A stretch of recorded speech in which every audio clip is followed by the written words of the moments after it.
The following is a presentation of the Belly Up Sports Media Network. This is Haymaker Combat Sports. Hear it here, coming straight from the source. Only with the real, they ain't here to dress it up. Sweet science, MMA, you can get it all from us. Trust, 5 stars cause it's live.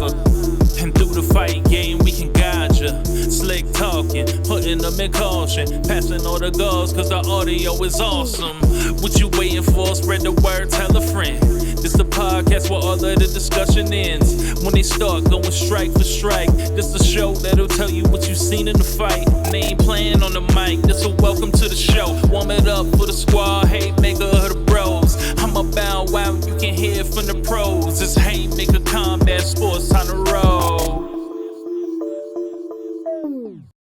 Welcome back to Haymaker Combat Sports, powered by the Belly Up Sports Media Network. I am your host, EJ Reed, joined by my fellow hosts, Aaron Admire, Steve Johnson, Chris Sanders. What's good, fellas? Happy Tuesday. It is snowing again. It's already snowing in your neck of the woods. It's already snowing. I'm sick. I caught that shit that everybody else has had. It's just miserable. I've spent $90 in the last 5 days on Mucinex and nose spray. I bought all that stuff, man. I was down bad last week. I was like, I don't even get sick for long periods of time, but it got me for like a full week, man. I finally got right. Like basically Monday morning, I was finally kind of back to normal. It lasted from like basically Monday to Monday, but yeah, it's wicked, man. The only thing that does it is Mucinex. If anybody catches this shit, Mucinex, severe congestion, and the Vicks nose spray. It's the only thing that touches it.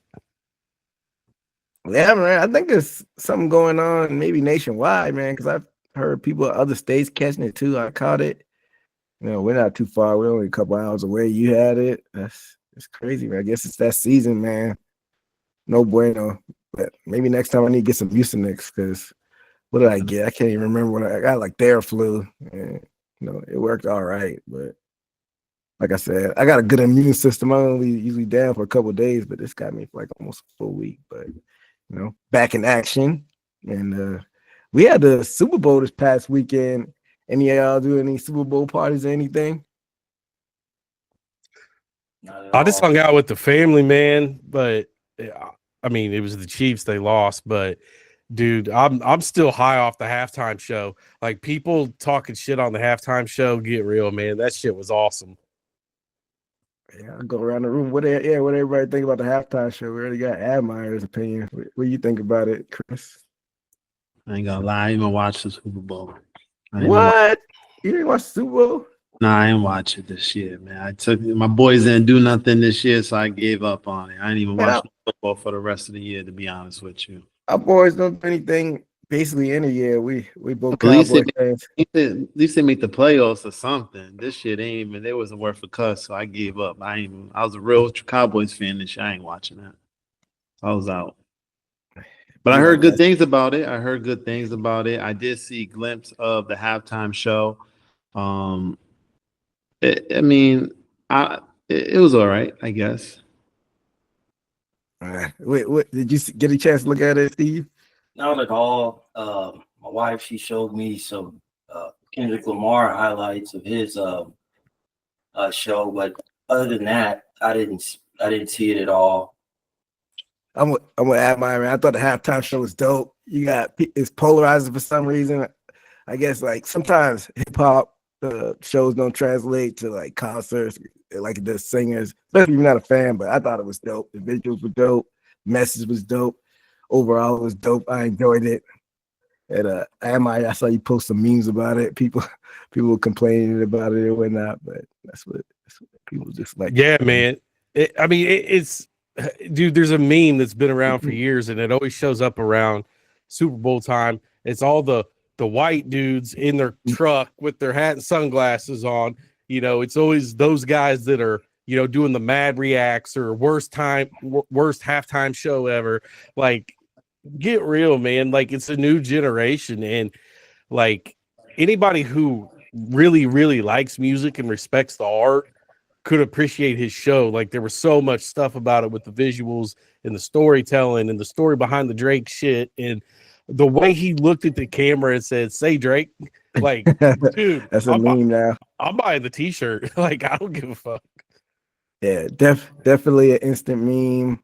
I think it's gonna age well. When decades from now, people are gonna look back at that and see how unique it was. I saw that meme you talking about people in the truck started popping out with the Dre when Dre did it a few years ago. That meme pops up like every year now. They did with a game with Rihanna and Usher. I think it's gonna be something you see every year now. Hey, dude, it's these old farts, dude. They're always like, "Oh man, put Conway 20 on there, put some country fuck strumming a guitar." Like that's not the majority of football fans, music genre. The rap shit, especially Kendrick winning all those awards and just everything. It was the song of the year last year. It's going to be song of the year again. Like the symbolism of everything he did. I mean, there's no reason it shouldn't have been him. Yeah. And I guess the proof is in the pudding. It says it was the highest rated Super Bowl ever. So they're going to keep coming back to like new generations of artists. It's not going to go backwards. And you're not going to see, like you said, like Rolling Stones on stage. They're not going to bring them out. So those are legends, but overall, I enjoyed the halftime show. The game was a blowout. I'm surprised the Chiefs got their asses spanked like that. I know you got a lot. You're in Kansas City. I know you got friends and family. Where like, what was the mood of that ass whooping like that, Amar? Oh man, everybody was sad around here, just disgusted that they didn't show up. But I mean, every good run comes to an end. That's why that three-peat's so hard to hit.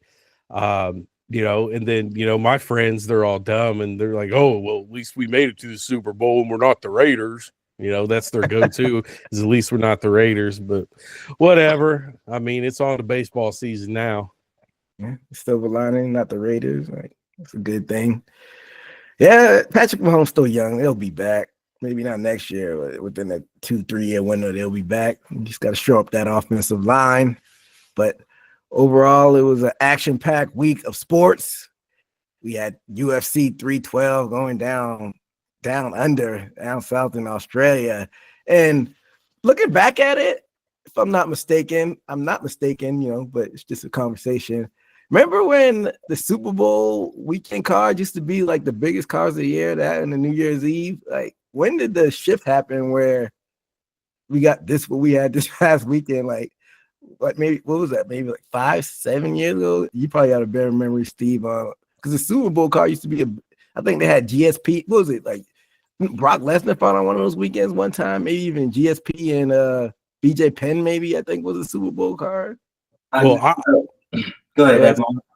I was just going to jump in and say I went to the UFC Anderson Silva versus Vitor Belfort Super Bowl weekend. I think it was Packers and Saints that year, and it was huge. You went to that? You actually went to that? Yeah, I was at Silva Belfort when Silva front kicked him straight in the mouth. What city was that in? That's Vegas at the Mandalay Bay. I could have swore you went to the Lesnar fight too in Vegas. No, I didn't go to a Lesnar fight. I could have swore you went to the New Year's Eve card too. Maybe I'm thinking of somebody else.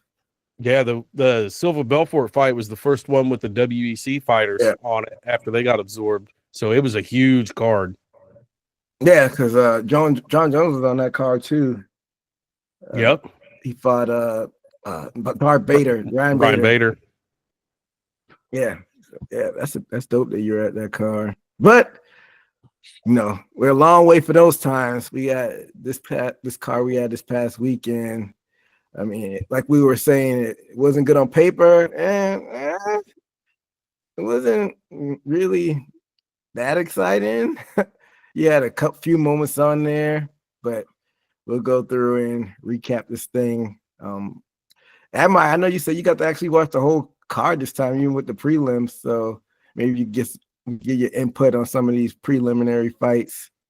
In the lightweight division, we had Killian Saul defeating Anshul Jubilee by TKO. I saw that one. I was still awake for that one. That was pretty nasty and it ended pretty fast. And then in welterweight, we had Jonathan Mikalev defeating Kevin Jousset by unanimous decision, and lightweight division to round up the early prelims. We had Ranju defeating Cody Steele. What were your thoughts on this one, Amir? Because I remember we were chatting back and forth between about some of these ones. Yeah, that fight that opened it up, I mean, it ended in 19 seconds. So I was like, oh, shit. All right. Kind of like what we talked about. These young guys that are unknown trying to make a name. It was kind of a bad stoppage, but, is what it is. But the rest of them early prelims, I mean, they went to decisions, but one of them ended up being fight of the night, So that's where the action was, more towards the front of the card. Nothing too exciting on the other two there, but, it was all right.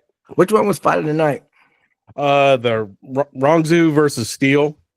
That's the one. I fell asleep right after the Jonathan Mikhailov fight. I got to go back and watch that Zoo fight. Yeah, that's what's up. But moving on to the ESPN2 prelims, we had siblings on this one. Featherweight champion Ilya Topuria, his brother Alexandre Topuria in the bantamweight division defeated Colby Thickness by unanimous decision. In the women's flyweight, we had Wang Kong defeating Bruna Brazil by unanimous decision. Lightweight division, we had Tom Nolan defeating Vyacheslav Borshchov by decision. And then in the featherweight division, to cap this off, we had Gabriel Santos defeating Jack Jenkins. Were you entertained by any of these, Admire? I watched the Topuria just because of his who he is. The last name Topuria, you're gonna tune in. He was very dominant, especially the last round of that fight. I think that Colby guy only landed like 3 strikes in that, so it was all right to see. The other fights, I mean, nothing really sticks out. A lot of decisions. The Jenkins fight, and Santos, Santos got that submission. So that was, it kind of livened me back up, ready to go into the main card. Yeah, like I said, I was still sick. So I was like ready to watch this whole thing. And I fell asleep after the second on the early prelim. And then like I woke up like around 9:05 Central Time, and I was freaking out. I thought I like missed the whole main card, but I'm like, whew, woke up just in time. Steve, I'm sure Steve or Chris, I don't know if y'all got the chance to watch any of the early prelims. I didn't get to watch any of those, not the early ones. No, I didn't. About same thing happened to me. I was in and out of consciousness, but ended up watching the replay. A day or two later.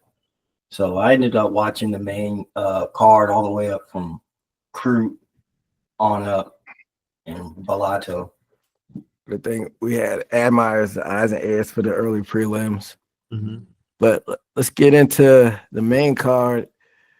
To kick this one off in the welterweight division, we had Jake Matthews defeating Francisco Prado by unanimous decision. All 3 of us had Jake Matthews. So both guys came out swinging early off in that first round. Prado got the takedown in the later round, but Matthew got up and finished off with a flurry of punches. A lot of clinching and dirty boxing in that second round, and that one could have went to either guy. And round 3, Matthews cracked Prado with that left hook halfway through the round and control the clinch for the rest of the round to get this fight. What were your thoughts on this one, Amir? Yeah, I mean, it was a decent fight overall, but you could just see that Matthews kind of had the edge. He was getting the more strikes in, the better strikes in. Another one of those fights, nothing really to, write home about and remember. I mean, it's another forgotten fight, but, Chris, what were your thoughts on this one? Matt looked more aggressive to me watching the fight. I think he pushed a little bit further than his opponent. I just feel like he was a little bit more aggressive, especially at the end of the fight. He started taking on a little bit more, started adding the pressure, started pushing him against the floor of the ring.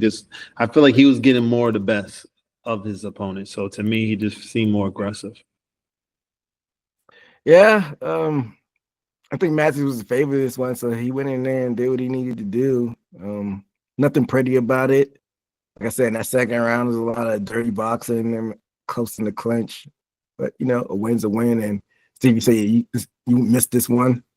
Yeah, I missed this one, but I choose Jake Matthews based off of he won against Phil Rowe, and he's a good fighter himself. Don't think he's ranked, but watch Phil Rowe, and if he's able to get a win off of Phil Rowe, I figured he was going to win this one, and he ended up winning. Yeah, like I said, if somebody missed it, and don't feel bad. It wasn't that exciting of a fight. But if you're a fight fan and don't have anything to do, go back and watch it. But moving on to the light heavyweight division, we had Jimmy Crute defeating Rodolfo Bellato by it's a draw. My bad. I forgot this was a draw. All three of us had Bellato, but none of us get the point, I guess. I gotta recalculate the scores I had tallied up because I had this as a loss for everybody, but it's chalked this up as a draw.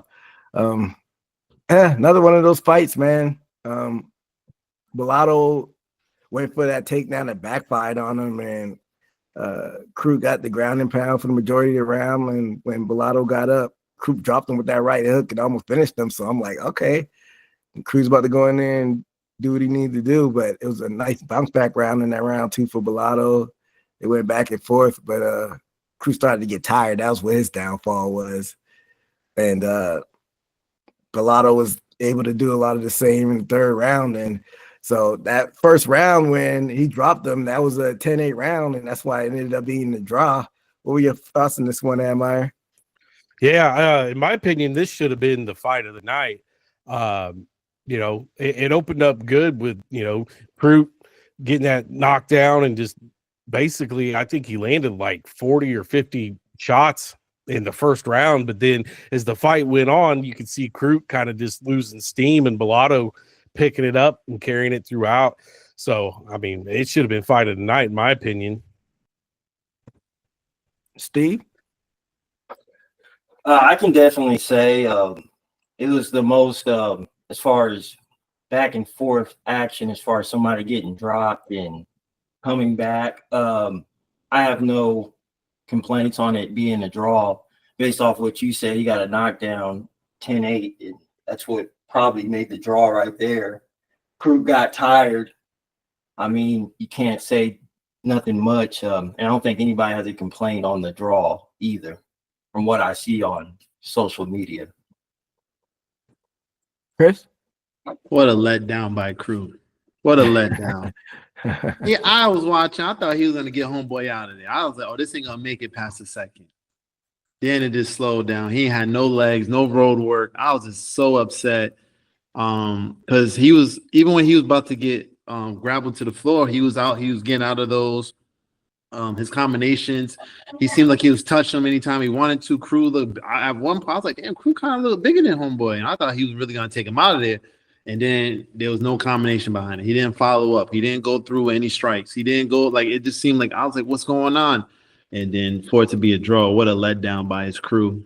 This was supposed to be one of his steals. Like, you guys had other, I never watched either of them fight before, but if you're in Crute's corner, I can only imagine you just let this one go away. You're supposed to win this fight. And that's got to go in conditioning right there. Yeah.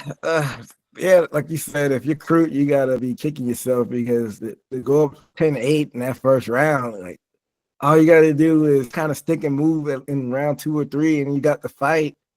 But then they drop 2 rounds in a row. If you're his coach, you got to be kind of mad at him, But that's the fight game for you, Sometimes people can adapt and adjust, and Crute was just on the wrong side of that adjustment. So, we'll see what happens with Crute going on in the future to see if maybe they run this one back on a later date, but. How that goes. Sometimes something else happens and you have to pivot. But let's get into this next fight. The big boys were out to play heavyweight division. We had Taliesin Teixeira defeating Justin Tafa, TKO. I had Teixeira and Stephen Admire had Tafa in this one. So not a whole lot to this one. elbow by Teixeira in the clinch and ground and pound, and that's all she wrote. And your winner was Tyson Teixeira. What were your thoughts on this one, Admire? Well, it was very quick. I mean, I could go without seeing Justin Taffa fight ever again. He's 7-5 in the UFC now. He's just barely holding on as it is.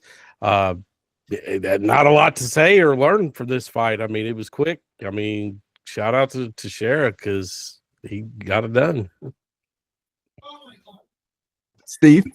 For Teixeira, for this to be his debut against a somewhat seasoned, fighter already in the UFC who had fights. I loved his placement. He engaged the clinch and took it advantage and put that elbow in good placement. It wasn't just luck. I probably didn't expect him to drop down like that, but I guess that's what happens when you get hit in the nose. You see light and you go black and you fall, and it changes the fight, which happened. I think I see some skill in Teixeira to where, he might start fighting the top 15. I liked his placement of his elbow, and he made it look swift and quick. Chris? Teixeira, man, he looked, he was throwing bad intentions. He started off with a kick. Then I think he followed up with an uppercut, if I'm not mistaken. Then he grabbed him, got him against and then he threw the elbow. It was just like he was just throwing with bad intention. He knew what he was gonna do. He knew this guy couldn't hang with him, and he got him out of there. That's what I like to see. That's the stuff I like to see right there. Throw with bad intentions, get your opponent out of there, don't play with them. And that's what we got out. What was it, 40 seconds, 50 seconds or less? Yeah, it was short. It was less over. than a minute. Yeah, got him out of there. Beautiful work. Sorry. So there's not a whole lot of UFC tape, like Steve was saying. This is their debut, and when we were doing the preview and prediction, like I was looking at his measurables. I'm like, this guy's tall. Like I don't know if Taffa will be able to, because Taffa's shorter reach. So I'm like, it's a big boy he's going against. That's why I picked Teixeira. So heavyweight division, we know how shallow that is. Where do you see his ceiling for this guy with the measurables he has, Steve? Like you said, considering his size and how able he was to use it against Taffa, I think he performed enough to earn him just a little bit of a test. Maybe number 15 or something behind it, wherever Taffa, wherever he's ranked. Didn't expect him to take him out that quick, which is why I'm giving him credentials, is to have a little bit of a better test than Taffa, because Taffa's known as a tough guy. So why are you so down on Taffa now, Admire? I mean, I don't know, man. It could be because he also has a brother in the UFC, so it seems like he's fighting often, like they're getting shoved down our throat. But I mean, he's 7-5, doesn't have any really notable wins. I mean, and he just got smoked in like 30 seconds. I mean, I'm not gonna holler for him to have any, highlight fights coming up. Justin is older than Junior. They're about 3 years, a little less than 3 years apart. Both are from, one was born in New Zealand and one was born, both of them were born in New Zealand. And they both reside in Australia now. Yeah, it's like, for some reason, I don't want to, be lazy with this comparison. But when I think of like the Taffa is like, for some reason, like Mark Hunt, like I start thinking of like Mark Hunt for some reason. But I feel like Mark Hunt had a better resume than both of them. They fight in Australia. They fight in Australia a lot. I don't know. Like you said, like I don't really expect much as far as like them moving forward in the heavyweight division. When both of them are on losing streaks. Justin is on a 2-fight losing streak. Well, no, Junior just won. This is back in October. So I mean, you just put them on if you want to see somebody swing and bang. It's like I'm not gonna, be expecting him to be in a title fight anytime soon. So Yeah, I mean, I'm sure they got their place. Put them opening the early prelims. You want to get people hooked with a knockout. He's either going to get knocked out or he's going to knock somebody out. I mean, that's what he's good for. He's got that true gatekeeper status. yeah, definitely. And you can make a lot of money, like we said, being gatekeeper status, as long as you're not losing 3 in a row. Just keep trading wins and losses and keep collecting that check. So, well, think about it. The next, they're like the third fight before the main event. So that's kind of exciting. If you're either going to get knocked out or knock out people, you get people ready for the big fight. So I think they're in the right spot for that.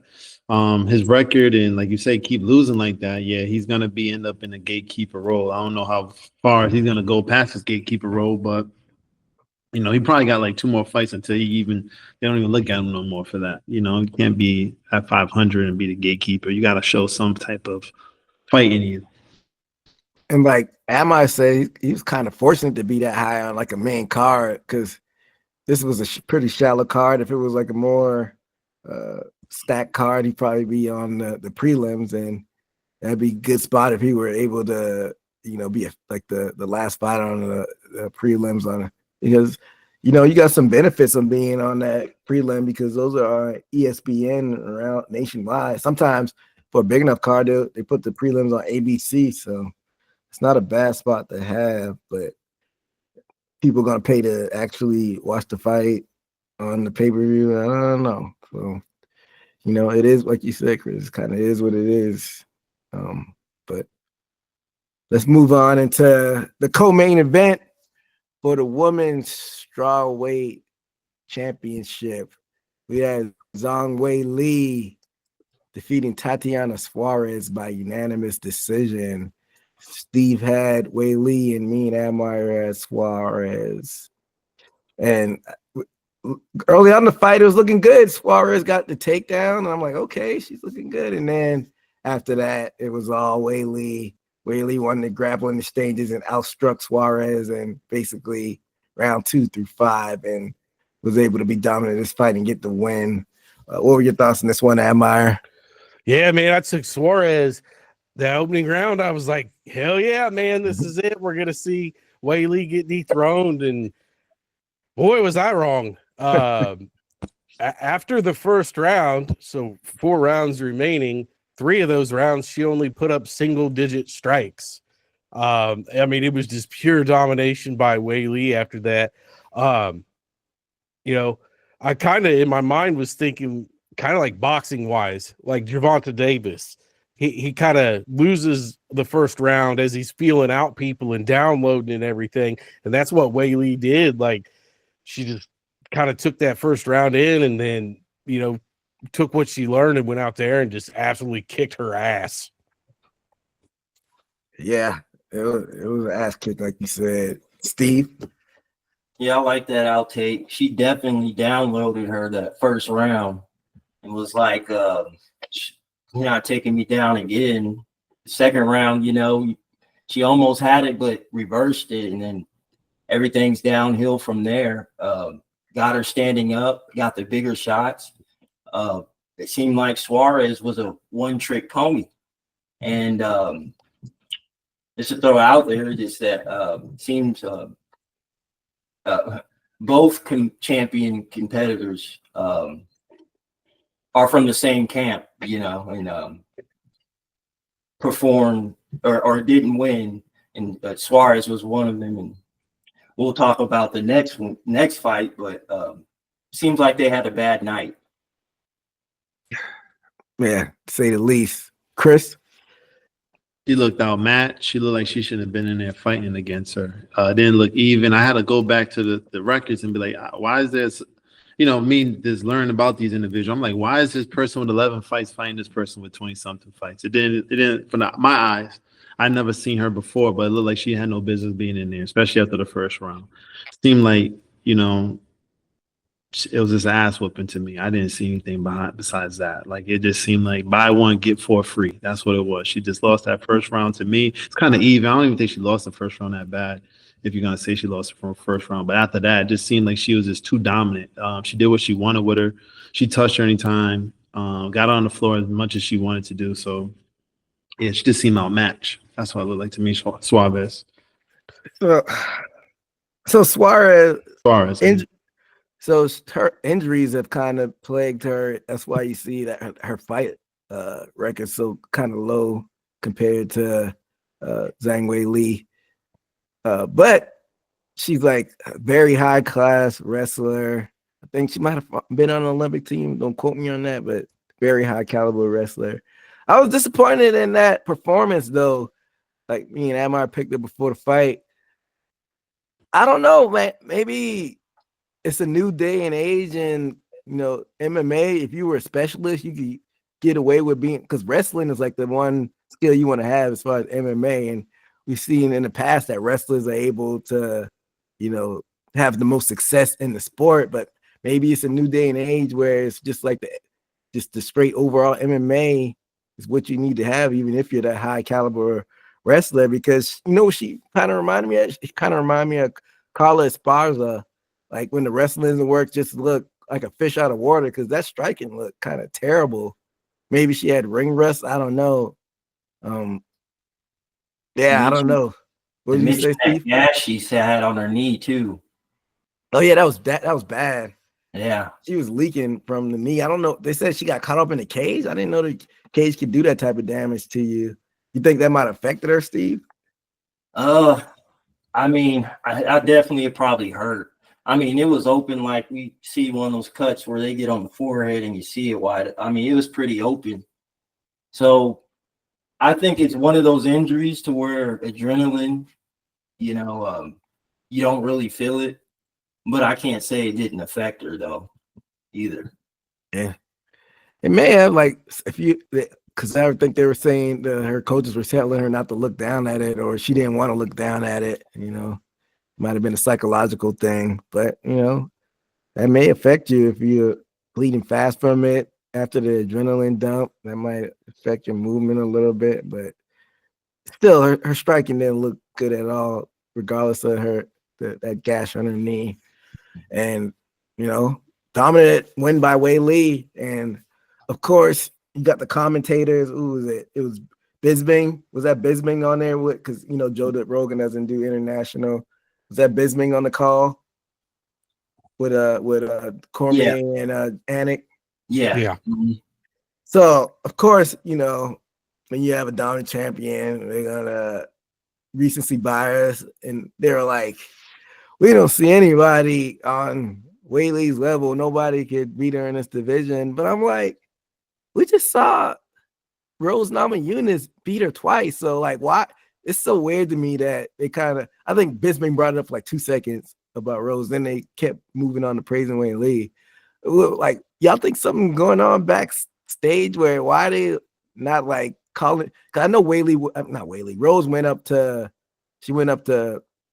not featherweight, flyweight. She went up to flyweight, 125. But it seems like something fishy's going on backstage where they don't want Rose to face her for some reason, or they forced her to go to flyweight because she beat Wei Li twice and knocked her out one time. So I don't understand like why people aren't calling for that fight. What do you think it is, Amar?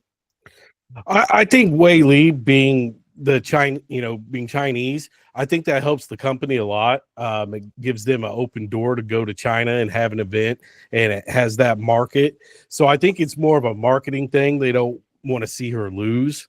She's kind of, she's bringing the bag to them. Why you think so, Steve? Could be possible. Rose probably wanted to go up in weight. I would have to look into and research her opinions on that if there is any online. But I do see how it can benefit the UFC to open up not the only Chinese market, the Asian market, as far as what Wei Li represents, the dominant champion. And I think the UFC, would do things to protect certain fighters so they can, milk what they can out of the situation, because that is something to look at. I mean, that there is somebody still out there that beat her, and you got to put that in the equation, and you kind of question when people don't say the obvious. What do you think, Chris? I mean, isn't that already established? Didn't you say she lost to her twice?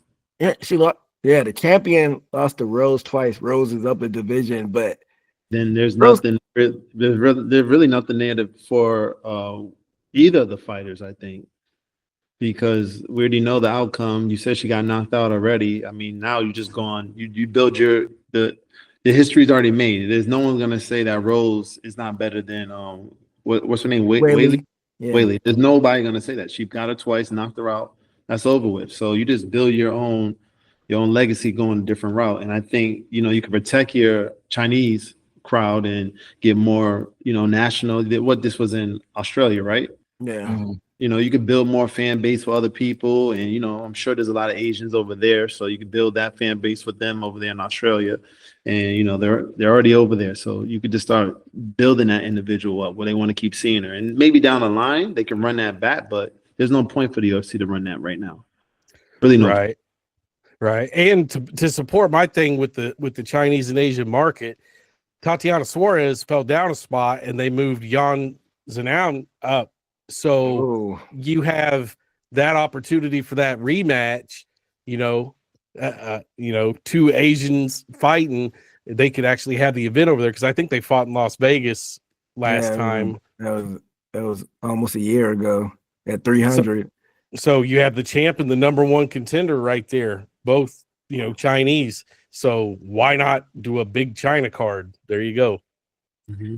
I'm surprised they didn't have that first fight in China. Because before they made the fight, we were all saying they would probably put that fight in China, but they didn't. They went the Vegas route. They wanted to stack 300 up.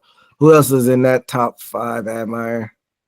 Number 3, Verna. Number 4, Jessica Andrade, and 5, Amanda Lemos. He already fought Lemos and beat her. I don't know. She beat Andrade too. That was in China. This is before. That's how she got the championship. Yeah, she lost it to Rose, and when she get it back, she got it back from Esparza. I don't know how Rose lost to Esparza. That's where Rose fucked up. How the hell did she lose the cup in the worst fight in UFC history? I don't know. Like, I don't even know. Who's in like 6 and 7 spot? Mackenzie Dern, number 6. Maybe they run. The UFC's pushing her. Yeah, maybe they run that fight if they don't run the Jianan fight again. But if you're Suarez, where will you go from there? I mean, Suarez is going to have to probably double back against somebody, because I think she's pretty much faced everybody around that top 5. No, maybe not. There's opportunities for I think Berna would probably be a good fight. Mm-hmm. So, Chris, you're an undefeated fighter, and your first loss isn't into the title fight. What does that do for your psyche to kind of bounce back from that? Well, it humbles you, right? Puts you back to being that you're not as good as you thought you were. I think you want to if there was some things that you saw that you could do better, then you probably want to get back in the gym and work on those, but then you probably want to run it back. That's what I would want to do. I would try to get that rematch as soon as possible in the next 6 months, if I can. You don't want to seem like you ran away from a fight. That's what it is. You want to at least get the fight within another year. If you do have to go a different route, or if that person goes a different route, you got to find another good opponent. But then after that, you got to kind of challenge that person to get that rematch back. But it's also on you too, because now you know how to lose, right? That's what Floyd Mayweather brings up. I talk about for boxing. Now you know how to lose, so you don't want to get used to losing. So you could lose this fight and then lose your next fight. Now you're looked at different, so it can hurt you in a way. But your bounce back from a loss shouldn't hurt you. You should always be able to bounce back, because wins and loss come with the game. Yeah, man, I completely agree with that, because I've said that forever on here, that that first loss that somebody that's undefeated takes, that's the most important fight, because they learn what they didn't do right and they learn what they have to do differently to become a champion. And then it's kind of sink or swim. What are you going to do? You're going to learn from it. You're going to keep pushing forward, or you're going to let that loss eat you alive and give you a couple more losses. So, I mean, you know, that loss is her most important fight, but her second most important fight's the next one. Yeah, definitely. And this is MMA is a little bit different from boxing as far as losses. Losses don't look, as bad in this sport because everybody loses unless you're like Khabib or John Jones, but everybody else loses. So, got to learn from that, bounce back. She definitely needs to, get with a different striking coach to kind of mix up striking to set up that wrestling, because she's still the most dominant wrestler in the division probably, but just got to set up striking to get to that wrestling. So we'll see how she bounces back. She gets 2 wins in a row, she might be back in that title contention, like Chris said, maybe within a year, but she has to be active. That's the key. But let's get into this main event, fellas. In the middleweight division, we had Dricus du Plessis defending that middleweight title and defeating Sean Strickland by unanimous decision. All 3 of us had DDP in this one. I didn't even write notes for this one. I'm just playing it off the air. Dominant win by DDP. I don't think Sean Strickland won a round. DDP didn't even use his wrestling. He just beat him in the striking department pretty much. And Sean Strickland looked kind of slow and tentative in there. Like he was kind of slow to kind of want to pull the trigger. And DDP just looked like the stronger fighter in there, the quicker fighter in there, and basically did what he wanted to do on the feet and was able to get all 5 rounds. I think he got all 5 rounds on 2 of the judges' cards, and he won 4 out of the 5 on the other judges' scorecard.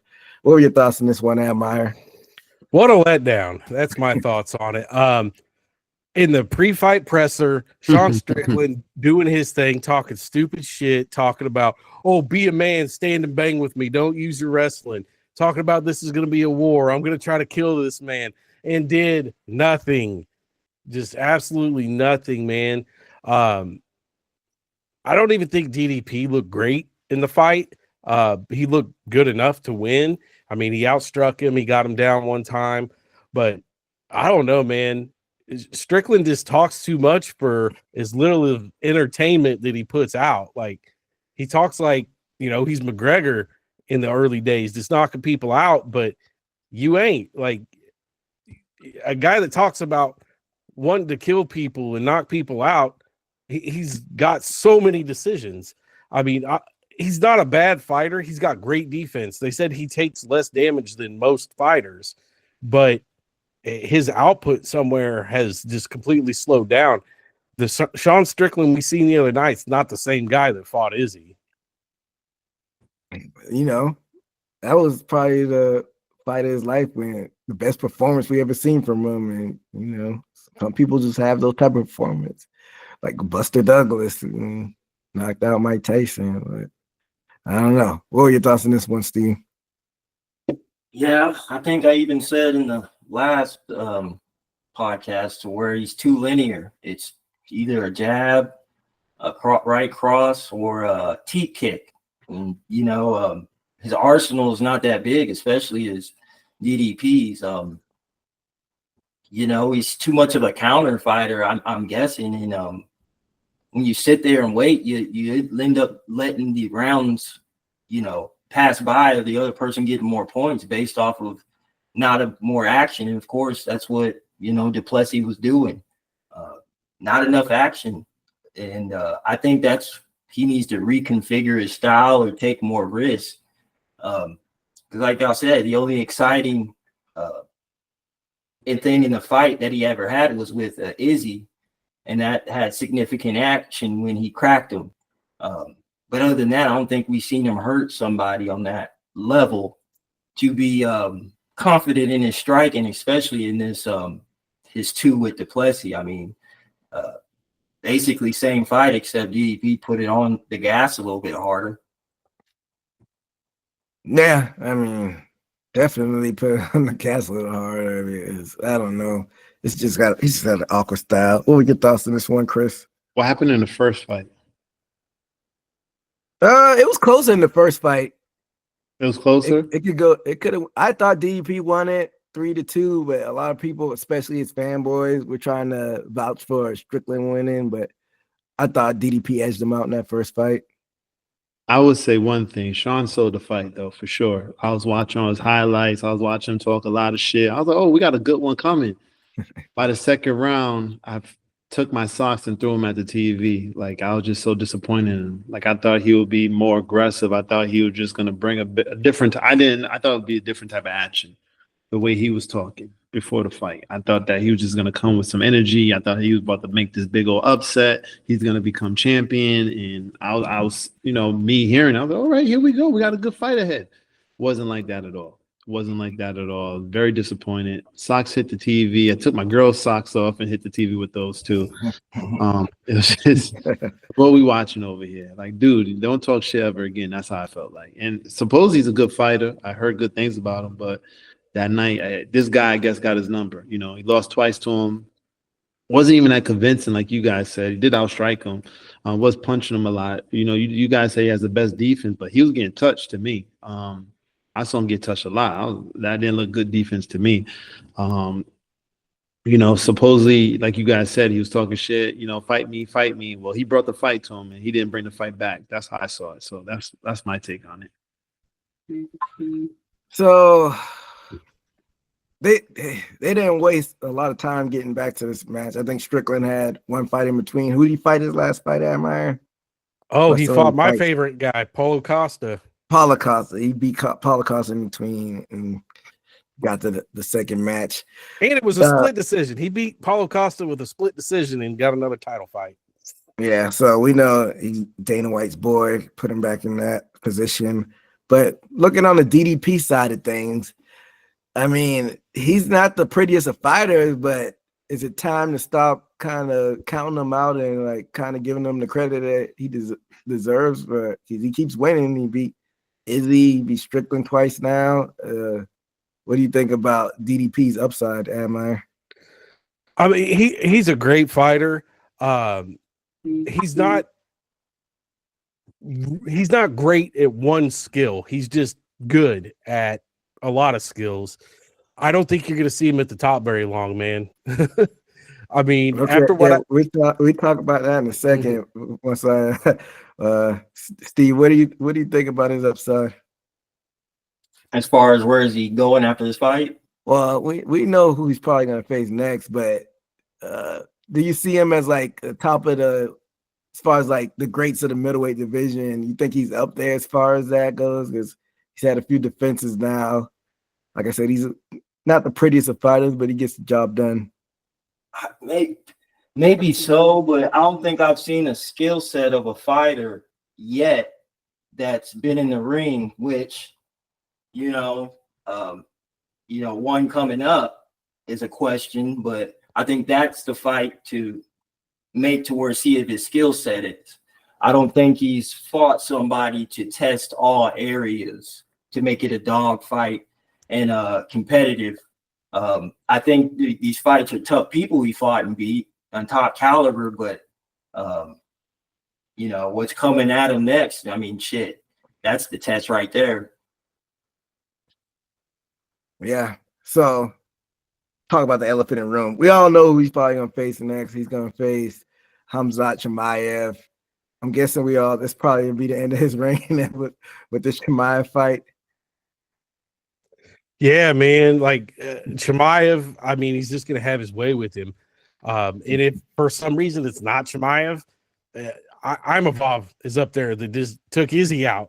I mean, Imavov is very well-rounded as well. I think he's a little bit better in a couple of areas. So I'm not, saying that to put DDP down, but I just think that there's some really, really strong guys coming up in his path. And maybe I'm wrong. I hope I'm wrong. I hope he's the one to knock Chimaev off. Why you hope that? I like an underdog story. DDP is going to come into that fight probably a plus 400 underdog.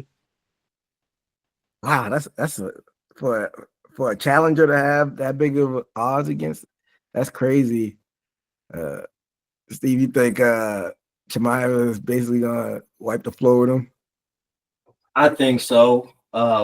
He has enough, I think, firepower or power in his punches to, get some respect and, him worry about the takedown, which we haven't really seen anybody, test him on that. And I really think Chimaev will do that because we don't see devastating knockout power from Duplessis, although he can, pack a punch.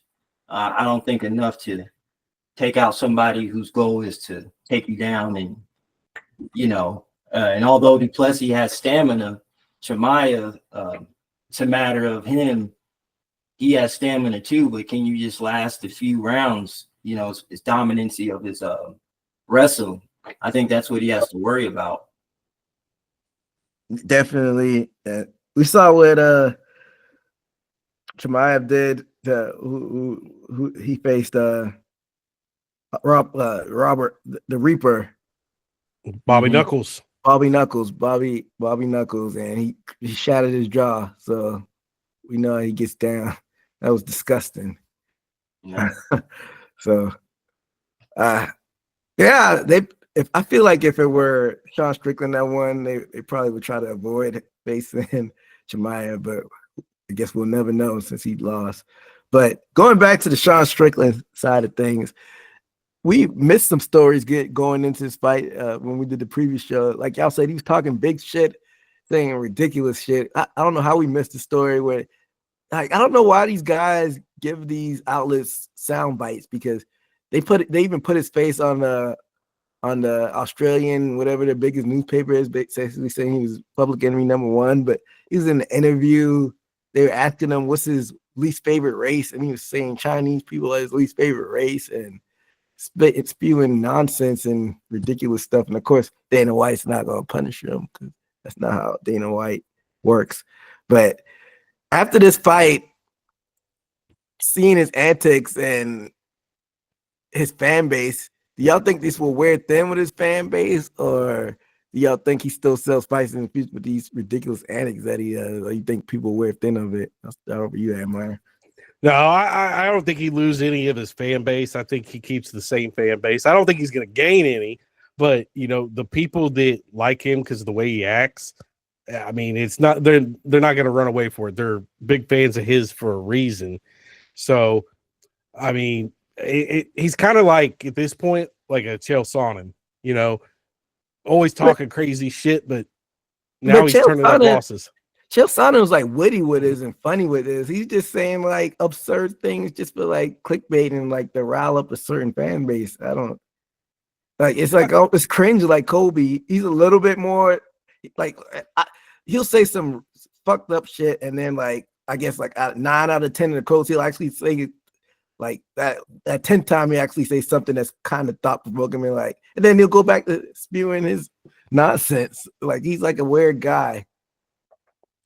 Yeah, but I don't think it changes the fan base. I think that if anything, we'll see Sean Strickland probably say crazier shit to keep his name out there because you just said, I don't know why he says that shit. This is exactly why we're talking about it. And I mean, we're just a couple guys talking shit and get like 30 views, but like it stays in the headlines with the major players too. Chris? I think he got to keep talking shit. That's what he sells fight tech. That's why I was watching the fight. I was like, oh, he about to knock this dude out. Oh, shit, there we go. We got a good fight ahead of us. And you got the fans now that he talks shit about your coach or he talks shit about you. He brings those fans in, even though he talks shit about you. You want to see him lose. Mm-hmm. So you already go against him. So now I think he even has more fans to him because now you got the fans that want to see him lose. Even though they're not a fan of him, they're a fan of the fight. So Dana's not going to stop that. Why? That's bringing more attention. Oh, he said this. Those are clickbait shit, and that's going to bring more attention. And now you got the two fans. Instead of like, no, I'm going for him. Now you got the fans that want to see him lose. And you got the fans that want to see him win. So his fans are going to always be there. But then you got the new ones coming to see him get knocked out, see him lose. So I think it's good. Keep talking shit. I love it. Steve? I agree with both of those, but I feel like if you have that equation, you better make sure you put some highlights or some wins in between that shit talking, or else you're becoming like a fly in the room. Like, sort of like how we kind of look at Conor McGregor, saying something and you're not even in contention or even playing it or in the, league fighting right now. So you kind of get annoyed of him. I don't think he's at that point yet. He's still kind of warm from events. But I'd say if he has a devastating knockout himself or lose or get on a losing streak, that formula turns on the person real quick. But like I said, if you get some wins that, shit talking is entertaining. So does he just have like a fan base admirer that just follow him no matter how terrible he does? Does he have like a Nick Diaz type or Nate Diaz type of following? Because like if I'm following you and you're talking all this, but you don't even, at least Diaz is they got a kind of exciting style, but like if I'm a fan, like why am I even following you if you're fighting like these conservative fights? Just I'm basically following you just for the things you say outside the cage. That's a weird type of fan base if you think about it. It is. I mean, it's almost kind of like our political climate. You have people following, people relate to him. He claims to be this blue collar everyman. So everybody jumped on that. And then he spoke about, some of his childhood stuff and people latched onto that. Like there's a lot of different reasons that people feel like they can relate to him. So that's how he got the fans. And it is kind of a Diaz thing. Like, yeah, he's probably going to keep losing, but he's going to have these diehards that are ride or die for him.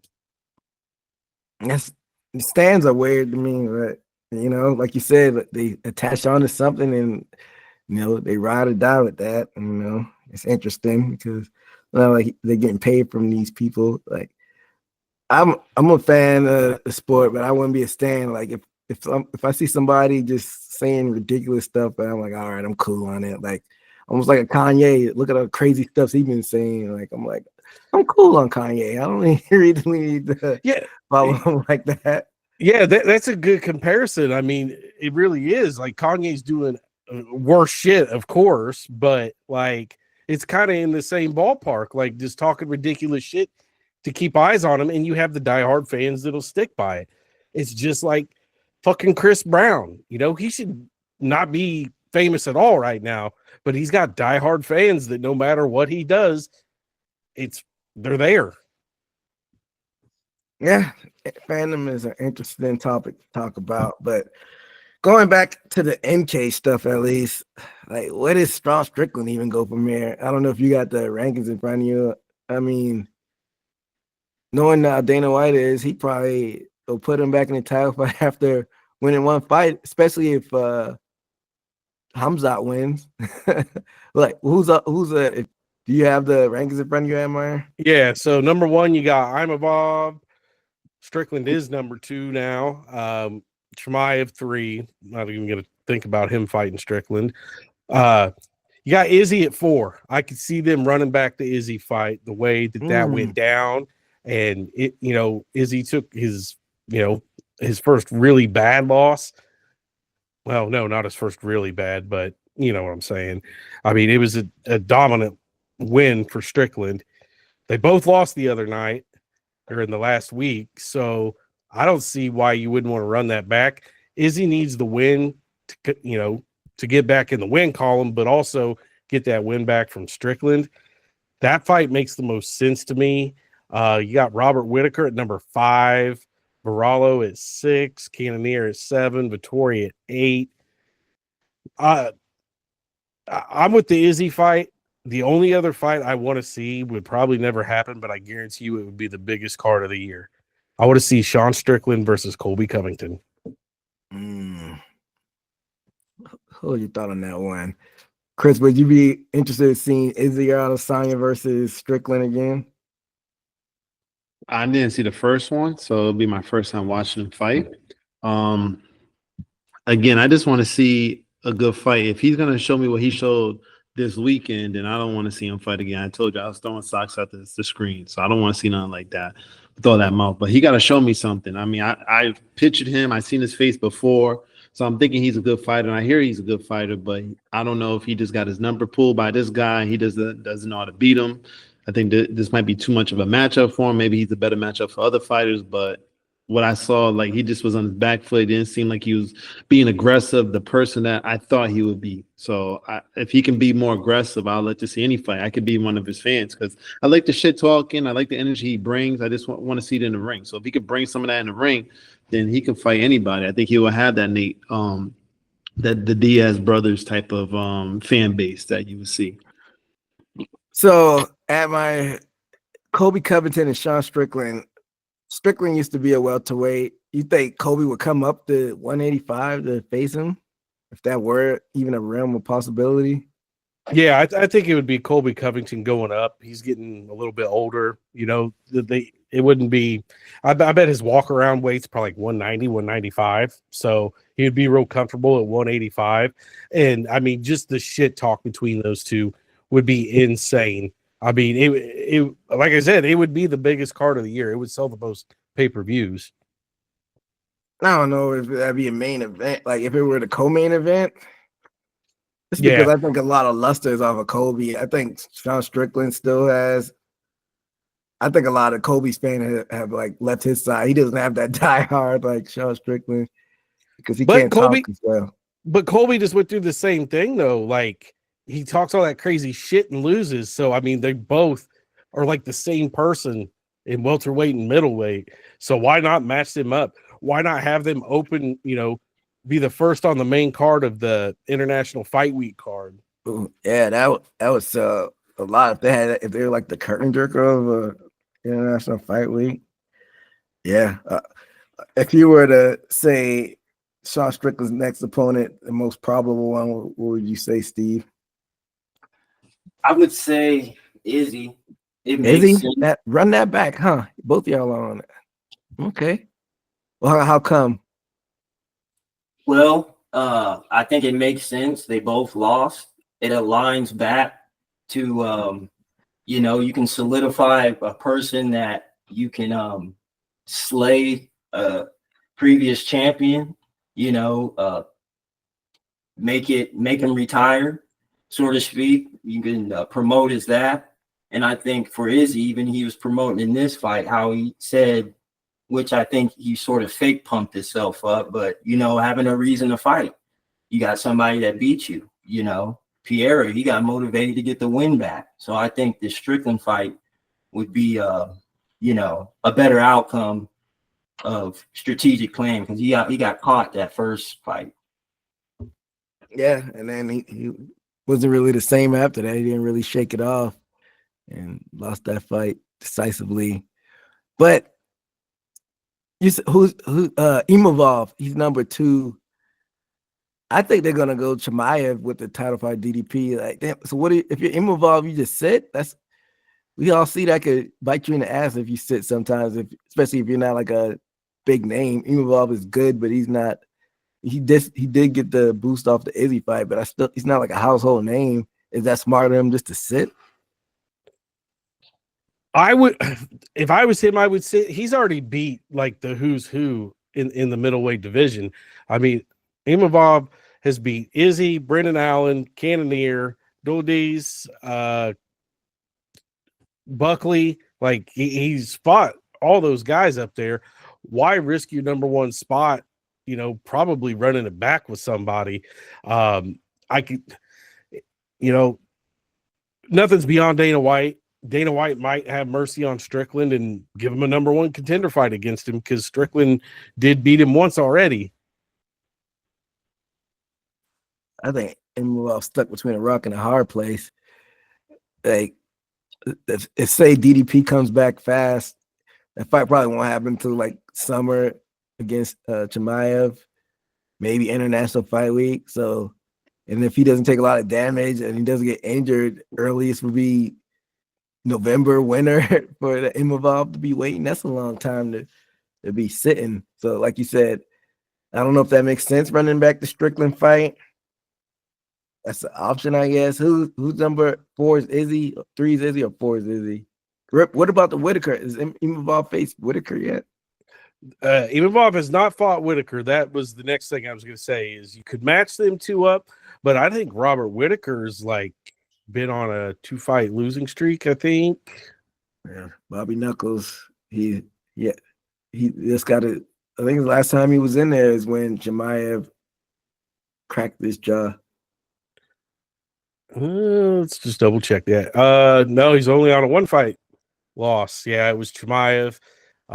He had a couple wins before that. He lost to DDP.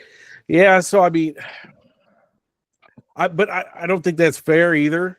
Taking Robert Whitaker at 5 and giving him a number 1 contender fight coming off of a loss, you can't really do that. It doesn't really make sense. So I doubt this will happen. That's crazy. I guess because Izzy was ranked so high. I don't know what Imavov's spot was before the Izzy fight. What if they just went? They want DDP to maybe defend the title one more time before the Chimaev fight. What if they go DDP Imavov next? I mean, I wouldn't be mad at it. I could see them doing that just to keep Kazmat away from the title because he's going to get it eventually. But then you're going to have all these guys from like the same crew holding half the belts. I don't know if the UFC wants a monopoly on their belts from a country, but I could see them doing it. But then what do you do with Chimaev? You know, you're going to sit him on the sideline for a while. You're going to make him have him fight Strickland just for shits and giggles. That I don't think Dana's that mean to do that to Strickland. Yeah, I think Strickland is boy. He'll probably try to avoid that as much as he can, unless it's a title fight. I mean, but if you somebody's gonna have to sit, which is unfortunate. Oh well, I think it'd be more likely for Chimaev to take a fight and not to sit if they were to make the next one Imavov and DDP, and they could put him up against. I don't think anybody would be clamoring to take that fight if it was Strickland or Izzy. And we just saw what happened to Whitaker. So I don't know. I guess we have to see how things shake out. But it's some options that they have at their middleweight division. But coming close to the end of the show, what we have at 313 is that Alex Pereira fighting. It wasn't that. It didn't even look like that stacked of a car the last time I glimpsed at it. Yeah, it's Pierre Ankalaev. I mean, the co-main's cool. Justin Gaethje, Dan Hooker. Ken Green, your boy Ken Green. You gonna pick him again? Nope, I'll pick Ken Green this time. I picked him against Patty. It didn't work out. Bruno Silva's on there. Amanda Lemos. It's an okay card. I don't know, but in a couple weeks, it's a big boxing card. You got to cover. Better be even B-Ball 2.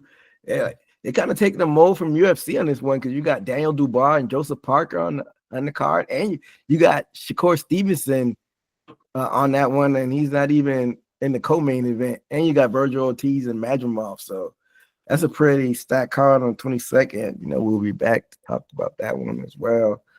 But that'll bring us to go ahead. March 1st is my boxing match, man. Tank Davis.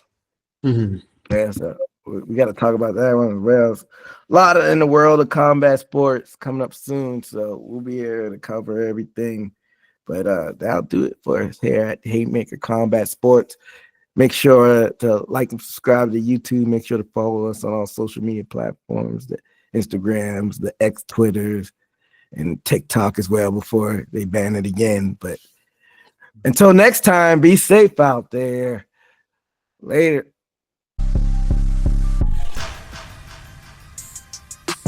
Hit the takedown, ground and pound. That was from the top. Heel hooking, no more plot. I leave you in the knot. Pound for pound, been the greatest. Sitting on the top, man. I'm laughing.